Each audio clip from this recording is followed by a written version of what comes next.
ప్రజా ఫార్మసీ అనే మందుల షాపు మన గౌరవ మంత్రివర్యులు నాదెండ్ల మనోహర్ గారి చేతుల మీదుగా ఓపెన్ అయిందండి. ఇదిగో ప్రతి సామాన్యుడికి అందుబాటు ధరలో నాణ్యమైన మందులు ఇచ్చేస్తున్నారండి. మరి ఆర్డర్ ప్రకారం ఎలాంటి మందులైనా తెప్పించేస్తున్నారండి. ప్రతిరోజు ఉదయం 7 గంటల నుండి రాత్రి 11 గంటల 30 నిమిషాల వరకు ఎప్పుడు తెరిచే ఉంచేస్తున్నారండి. ఇదిగో అల్లో గాంధీ చౌక్ లేదు, అక్కడ నెహ్రూ రోడ్ లోనండి. ఇదిగో మర్చిపోండి, చాలా తక్కువ రేట్లకే నాణ్యమైన మందులు ఇచ్చేస్తున్నారు. ఉంటారండి మరి.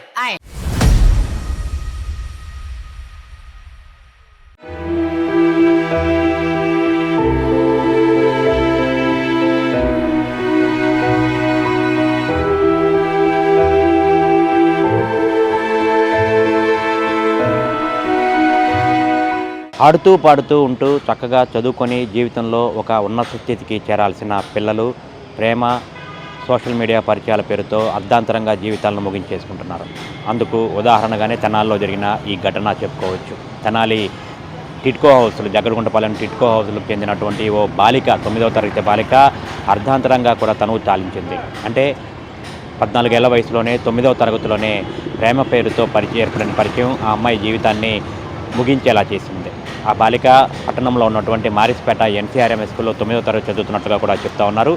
అదే స్కూల్లో 10వ తరగతి చదువుతున్నటువంటి ఇంకో విద్యార్థితో కూడా ఆమెకు ఇన్స్టాగ్రామ్లో పరిచయం అయ్యి వీరిద్దరూ కూడా కొంతకాలంగా ప్రేమించుకున్నట్లు కూడా చెప్తా ఉన్నారు. అయితే వీరిద్దరి మధ్య ఏం జరిగిందో ఏమో తెలియదు, కానీ ఆ బాలిక కొద్ది రోజుల క్రితం ఎలుకల మందు తిని ఆత్మహత్యాయత్నం చేసింది. 4-5 రోజులుగా మృత్యువుతో పోరాడుతూ నిన్న మృతి చెందిన పరిస్థితి ఉంది. ఈరోజు గురువారం ఆ అమ్మాయి మృతదేహానికి కూడా అంత్యక్రియలు చేస్తూ ఉన్నారు. ఆ పిల్ల భౌతిక కాయాన్ని చూసి, ఆ మృతదేహాన్ని చూసి బంధువులందరూ కూడా కన్నీటి పరిమితం అవుతూ ఉన్నారు. అంటే ఈ ఘటన చూస్తే కనుక చాలా విషాదకరమైన ఘటనగా కూడా దీన్ని చెప్పుకోవచ్చు. 9వ తరగతి అంటే చక్కగా చదువుకొని ముందు ఎంతో భవిష్యత్తు ఉంది, చక్కగా ఒక జీవితంలో స్థిరపడాలనే ఆలోచన చేయాలి. కానీ ఇన్స్టాగ్రామ్లో పరిచయం అయ్యి తెలిసి తెలియని వయసులో మైనర్ బాలిక 14 ఏళ్ల వయసులోనే ప్రేమ పేరుతో, అది కూడా 10వ తరగతి చదువుతున్న విద్యార్థితో కూడా వీరిద్దరు కూడా ప్రేమించుకోవటం, వీరిద్దరి మధ్యన ఏర్పడిన మనస్పర్ధల కారణంగా కానివ్వండి, ఆ అబ్బాయి ఎవరైతే ఉన్నారో, ఈ 10వ తరగతి చదువుతున్న విద్యార్థి ఎవరైతే ఉన్నారో, ఈ 9వ తరగతి చదువుతున్న ఈ బాలికని కూడా ప్రేమ పేరుతో వేధిస్తూ ఉంటాం. అట్లాగే తరచూ డబ్బులు అడుగుతూ ఉన్నట్టుగా కూడా చెప్తా ఉన్నారు. ఇది 10వ తరగతి విద్యార్థి ఈ అమ్మాయిని, బాలికని తరచుగా డబ్బులు అడుగుతూ ఉన్నాడంట. ఆ అమ్మాయి కూడా కొంత అడిగినప్పుడల్లా ఇస్తూ ఉంటుంది. ఈ క్రమంలోనే మొన్న December 31st తేదీన న్యూ ఇయర్ సెలబ్రేషన్స్ చేసుకోవాలి నేను, దానికి సంబంధించి కొంత డబ్బులు కావాలని చెప్పిన ఆ విద్యార్థి, 10వ తరగతి విద్యార్థి ఎవరైతే ఉన్నారో అతను ఈ బాలికని అడిగినట్లుగా కూడా చెప్తా ఉన్నారు. అయితే తన దగ్గర అంత డబ్బు లేదు, నేను ఇవ్వలేను అని చెప్పి తన నాయనమ్మ దగ్గర ఉంటుంది. ఈ బాలిక కూడా నాయనమ్మ దగ్గర ఉంటూ కొంత అమౌంట్ అయితే ఇచ్చింది, మిగతా అమౌంట్ కూడా ఇవ్వలేదని చెప్పి, నేను అడిగిన డబ్బులు ఇవ్వలేదు, నూతన సంవత్సర వేడుకలు చేసుకోవాలి, న్యూ ఇయర్ సెలబ్రేషన్ గ్రాండ్గా చేసుకోవడానికి నువ్వు అడిగిన డబ్బులు ఇవ్వలేదు అని చెప్పి ఆ అబ్బాయి ఎవరైతే ఉన్నారో అతను ఈ బాలికని కొంత దూరం పెట్టినట్టుగా కూడా చెప్తా ఉన్నారు. అయితే ఆ దూరం తట్టుకోలేక మనస్పర్ధలు, వీళ్ళిద్దరి మధ్యన ఈ ఘటనకు సంబంధించి ఏర్పడిన మనస్పర్ధలు, అయితే ఆ బాలుడు ఎవరైతే ఉన్నారో ఈ 10th క్లాస్ విద్యార్థి ఆ అమ్మాయిని బెదిరించారు. వీటన్నిటికీ మనస్తాపానికి చెంది ఆమె ఆత్మహత్యాయత్నానికి పాల్పడింది. 4-5 రోజులు కూడా మృత్యువుతో పోరాడి నిన్న అయితే బుధవారం అయితే గుంటూరు గవర్నమెంట్ హాస్పిటల్లో చికిత్స పొందుతూ మృతి చెందింది. భౌతిక కాయాన్ని తెనాలి జగ్గరగుంటపాలెంలోని టిట్కో హౌసెస్కి తీసుకొచ్చారు. అయితే ఆ బాలిక కూడా నాయనమ్మ తాతయ్య దగ్గర ఉండి చదువుకుంటున్నట్టుగా కూడా చెప్తా ఉన్నారు. ఆమె తల్లిదండ్రులు ఎక్కడో దూరంగా ఉంటారని చెప్తా ఉన్నారు. వాళ్ళ తల్లిదండ్రులు కూడా మనస్పర్ధల కారణంగా వీడిపై వేరువేరుగా ఉంటున్నట్టుగా కూడా చెప్తా ఉన్నారు. చీరాల ప్రాంతంలో వారు ఉంటున్నట్టుగా కూడా చెప్తా ఉన్నారు.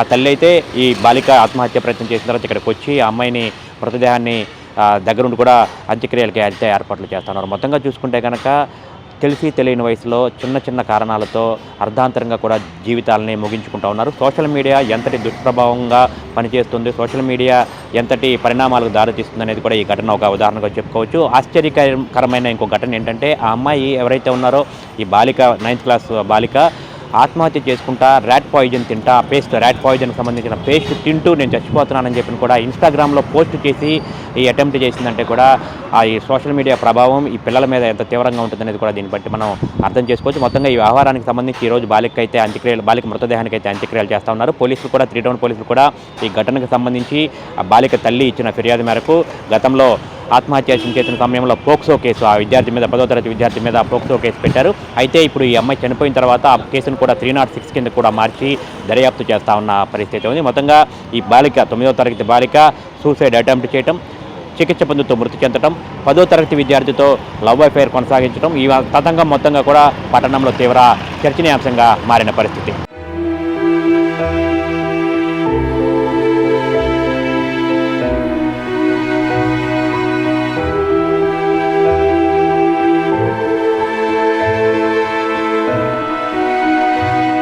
నా పేరు మల్లేశ్వరి.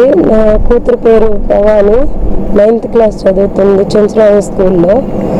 కరీమన్న అబ్బాయి 10th క్లాస్ చదువుతున్నాడు అదే స్కూల్లో.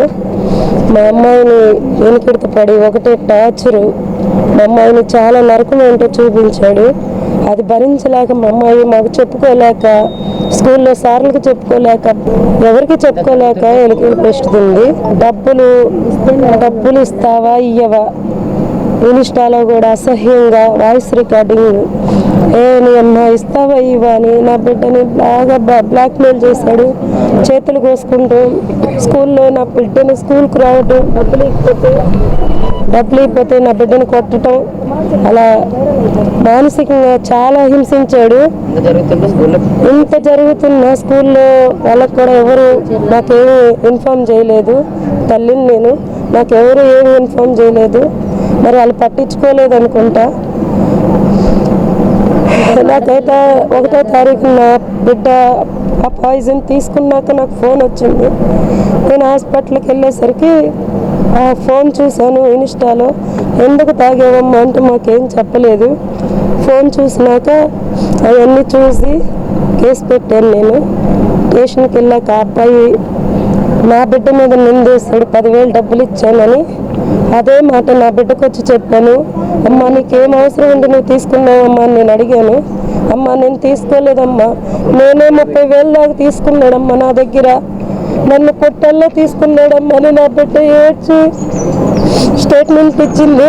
నా కూతురు పోలీసు వాళ్ళకి కూడా వాడిని ఏ రకంగా అయినా సరే అలాంటి వాడు అసలు ఉండకూడదు. ఏ స్కూల్లో కూడా వాడికి అసలు వాడి బతుకంటేనే, ఇంకో ఆడపిల్లని కదిలియాలంటేనే వాడికి ఇదవ్వాలి. అసలు వాడిని మటుకు శిక్షించకుండా కఠినంగా శిక్షించాలి. అసలు వాడు బయటికి రావడానికి నేను ఒప్పుకోను.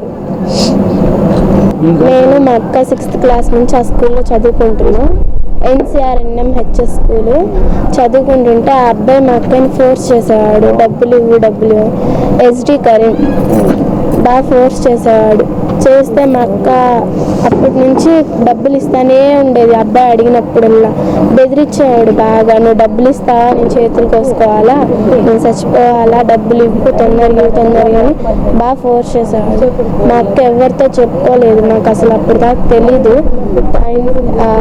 ఇంకా నెక్స్ట్ ఆ పిల్ల అలా ఉండేసరికి December 31st నైట్ అబ్బాయి 2,000 అడిగితే మా అక్క దగ్గర లేవంటే ఇస్తావా ఇవా, నేను చచ్చిపోవాలా అని బూతులు తిట్టాడు. తిడితే స్కూల్ మా నాయనమ్మని అడిగితే మా నాయనమ్మ నా దగ్గర లేవంటే ఇంకా అమ్మాయి ఏలికలు పేస్తుంది. తిని మా దగ్గరకు వచ్చి తిన్నాను అని చెప్పిన తర్వాత హాస్పిటల్కి వెళ్ళి మేము కేసు పెట్టిన తర్వాత ఆ అబ్బాయి అమ్మాయి మీద నేను 10,000 ఆ అమ్మాయికే ఇచ్చాను, నా దగ్గర 10,000 తీసుకుని CA ముందు చెప్పారు. చెప్తే అది మేము మా అక్కయ్యకి చెప్తే మా అక్క నుండి లేదు నేను తీసుకోలేదు, నా దగ్గర ఆ అబ్బాయి 30,000 దాకా తీసుకున్నాడు అని చెప్పింది. స్టేట్మెంట్ ఇచ్చింది. ఆంధ్ర పారిస్ తెనాలిలో అధునాతన హంగులతో మీకు స్వాగతం పలుకుతోంది ఈ కన్వెన్షన్. వెడ్డింగ్స్, రిసెప్షన్స్, ఎంగేజ్మెంట్స్, కాన్ఫరెన్స్లు, సెమినార్స్ మరియు అన్ని రకాల ఫంక్షన్లకు అనువైన వేదిక ఈ convention function hall AC, RTC bus stand out gate ఎదురు, తెనాలి. Cell number 7288856666.